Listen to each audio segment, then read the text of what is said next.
All right, so we're going to do a quick video real quick on training on how to prevent floods. So the reason we're doing this video is because when we have a flood in a unit, it costs the company an incredible amount of money, and that filters down to everybody, right?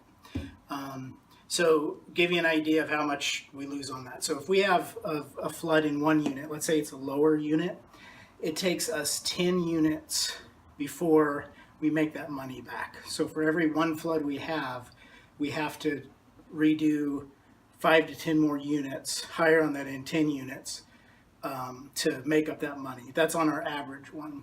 If it's a 2-story one, that goes up even higher, where it becomes 10 to 15 now. Then if we end up having to have somebody come out and do the work for us, Kennedy or somebody, that goes up even higher, 15 to 20 units. So it's a huge risk for us if we have a flood. So we're going to do a video just showing the most common ways that floods happen and then how to prevent them. So Darren's here with me. He's holding the camera right now, but we're just going to switch it over to him. He's going to walk through, talk about the biggest risks for floods, and then we'll actually show him doing the work so you can see how to do it properly. And so if you've been here with the company for a while and this training is new to you, a lot of this is going to just be old information, but we want you to just make sure everybody knows it. And then for new folks coming in, just a note to you, this is a big deal, especially if you're coming in and you're wanting to test up as a technician 1, technician 2. When you become a T2, you're going to have to know how to do demos, and you'll have to know how to do this properly. So it's really important for everybody. So we'll pause the video here, and then we'll get into Darren actually doing the work. All right, so y'all know Darren. If you don't, you will know him soon. So Darren is manager on the east side for multifamily. So Darren, what are the main ways that you see floods being caused? There are 3 main causes to floods. One of them being angle stops. Removal and attaching new water lines to these angle stops has proven to be dangerous. Old angle stops are fragile. And there are also dishwasher and washing machine lines. They can be broken very easily. They're fragile as well. And the third one is putting up base using a nail gun without a stud finder. So basically, nail goes through the base and into a water line that they don't know it's there. That's absolutely right. So, and then explain for the new guys, angle stops. When you say an angle stop, what are you referring to there? Angle stops are the water supply that comes out of the wall under sink. They have shut-off valves, and that's the first thing we're going to do when we go to remove the lines during a demo. And if we can get a shot under the sink here, I can point them out. Yeah. This is an angle stop, and it's got a water connector to it. It's got free-flowing water that runs through it, connects to the dishwasher. There are also 2 more up here for the sink. The first thing we're going to do is turn the sink on full blast and make sure that they turn off properly.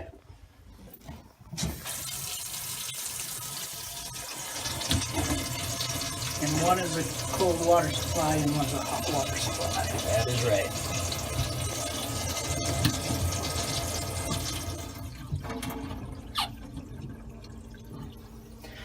Now there should be 0 water coming out of the faucet. This is how you know it's turned off. If you have the valves turned all the way off and water's still flowing, it's going to require a water shut-off and an angle stop change. And we would not pull the sink out at that time. Okay. So if they need to do a water shut off, they contact you for that? They can contact me, yes. Okay.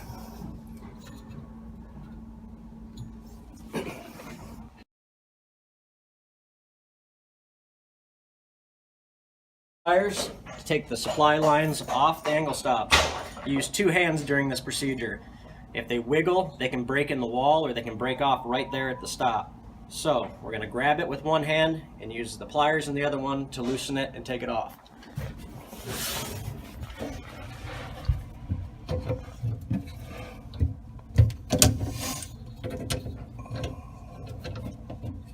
So especially just a note, in these older apartments that we renovate, they used to use some plumbing material that is not sturdy. It's not like if you're at your home and you got copper tubing coming in. And it's going to be pretty sturdy. It's not like that here. They went for cheap products back in the day. So what you don't see behind those walls is just really brittle water lines. That's why you got to be extra careful with it.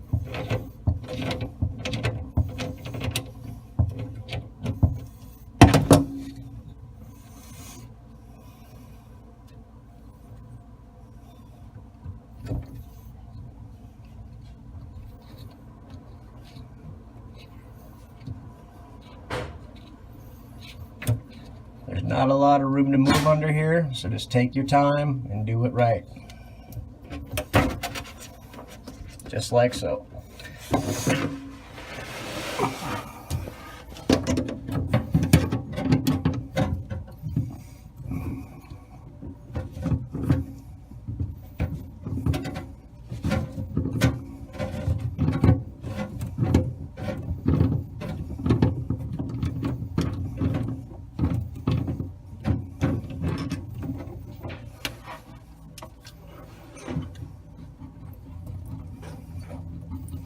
Don't worry about a little bit of water discharge. There's always backed up water in the lines from being charged. As long as water's not coming out of the angle stop itself, you're all right.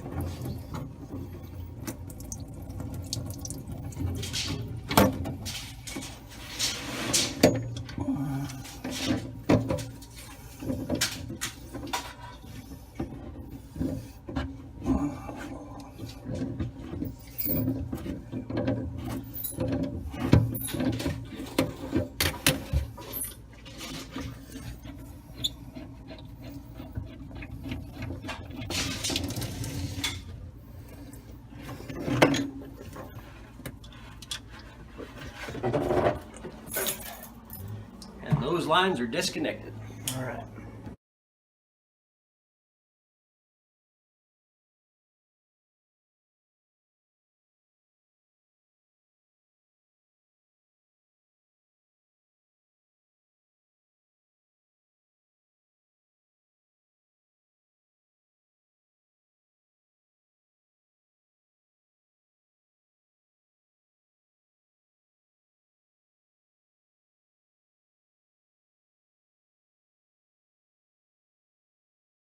Alright, so we're going to start filming here on how to disconnect a washer and dryer. You can see it's a tight spot.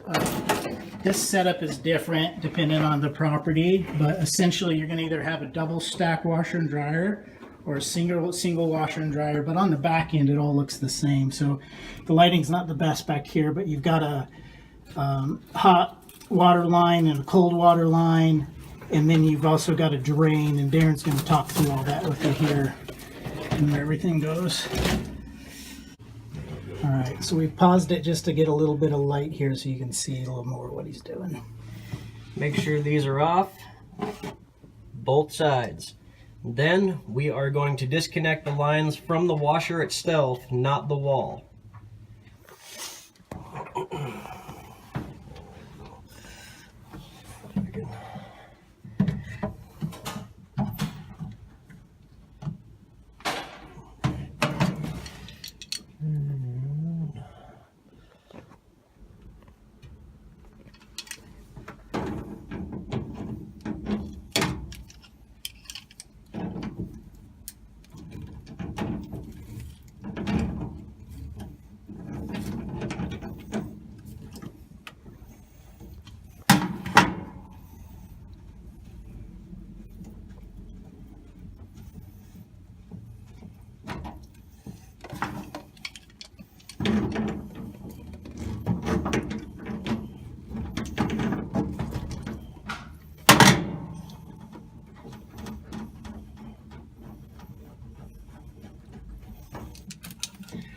And we will take these lines and stick them in the overflow hole in the wall. It's usually right between the hot and the cold line, but sometimes it's not. You can see that one's not, a little to the left, but basically that's a drain, just like in your sink drain or your tub drain. That's where excess water from your washer goes when it's draining. and that'll prevent any leaks or any accidents that may happen while removing the washer, if it bumps the lines or anything else. All right. All right, so just to give you a little better angle there, now that we've got the washer pulled out, you can see the drain valve right there, and the right in the, so your drain valve right there, and then the hot water, cold water, see they're both turned off. And so turning them off is turning them to the right, and to the left opens them.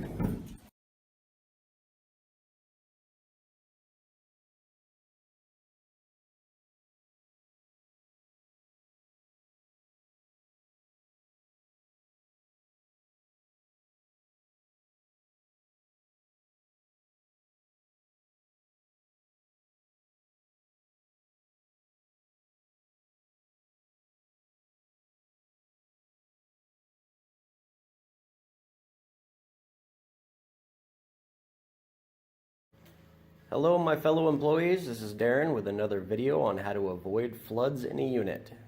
We'll be covering base. Nailing up base has caused more damage in units than I care to relive. Avoiding shooting water lines is an essential part of this process, but apart from water lines, there are more dangers in the wall. Electrical lines, phone lines, cable. You cannot see what's behind the drywall. So an essential piece of equipment for this job is a stud finder. You will use a stud finder when installing base without exception. You do not want to be the guy who broke a water line or shot an electrical line because he failed to use the proper safety equipment. Alright, we're going to do a demonstration of nailing up base to avoid hitting water lines in the wall and what is required. We're going to use a stud finder, and I'm going to demonstrate how to use it. Start at the corner of your base and turn it on and slowly drag it across the wall until it beeps. There you know, you have a stud. Then continue down the wall until you find your next stud.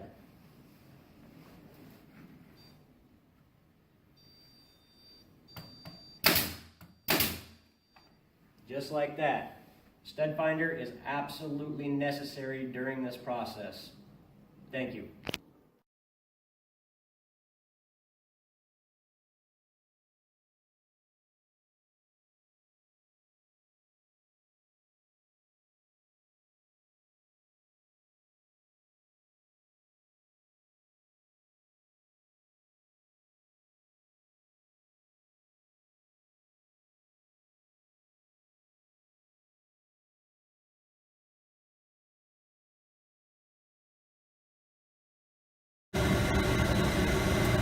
Okay, so we're gonna do a quick little, this is gonna be the last video that you watch in the series of how to prevent floods, and we wanna show what do you do if there is a flood, worst case scenario, right? So all the instructions that Darren gave you, you're gonna be following those every single time.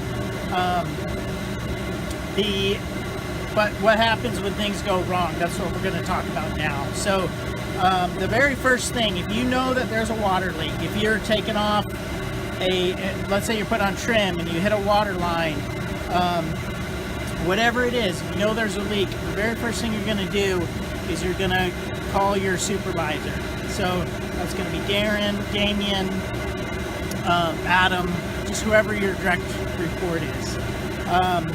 Number one thing. The second thing you're going to do is, as soon as you can, you're going to bust out that drywall and you're going to find the leak. Okay? Now we've got some tools for you. Or tools isn't the right word, but a kit for you. Every technician is going to get this when they're hired. If you already work for us, then we're going to be getting these out to you. But this is 1.5-inch tubing that folds up really small.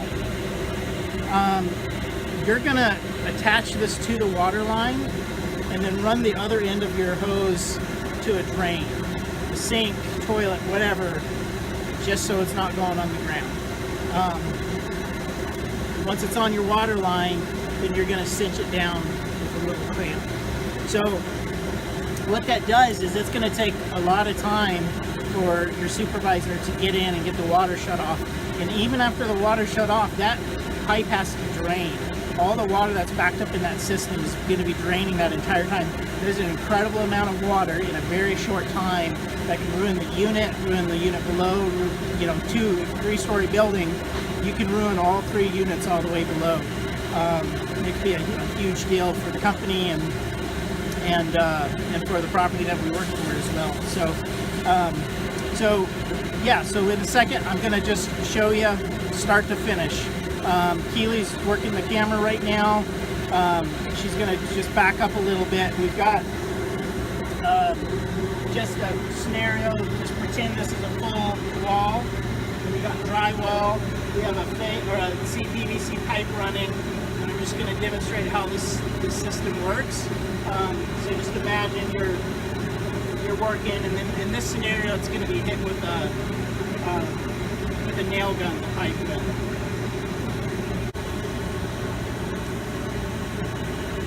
Okay, so you're going along, nail gun.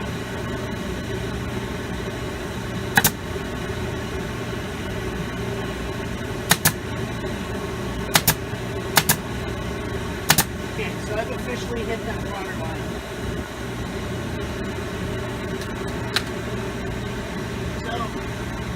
I know from a couple of reasons, or a couple of things that I'm going to be looking for is, one, you might not know that you hit a water line. Let's say you just dinged it. You know, it could be 20-30 minutes before that water's leaking enough to where you notice it. So you're going to be listening when you put those nails in, and you'll hear that sound coming from the water line. But as soon as you're aware of it, you're going to bust out your drywall.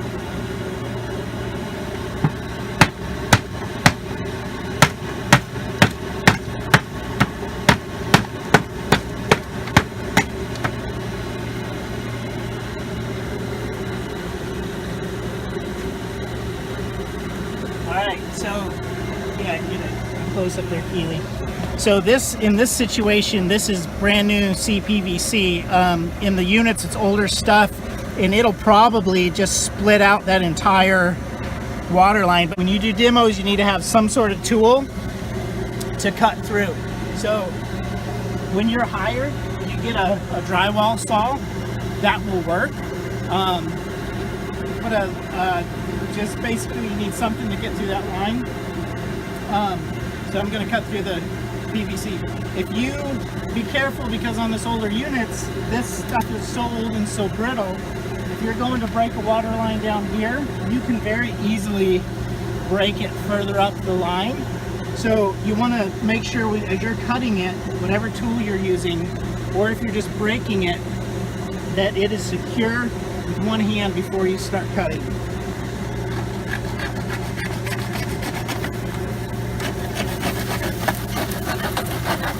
So I turned the water pressure down. I didn't know it'd be that bad, but when you're in a property, it's going to be full blast, like full pressure, so water's going to go everywhere.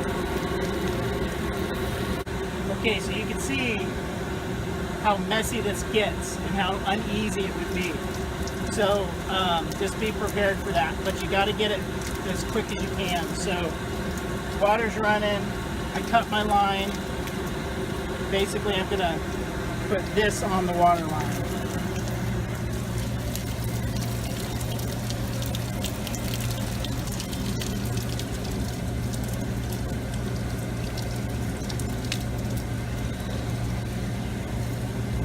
Okay, so there you go. Now I can just hold this down, and now it's running through there, and the other end you're going to run into a drain somewhere.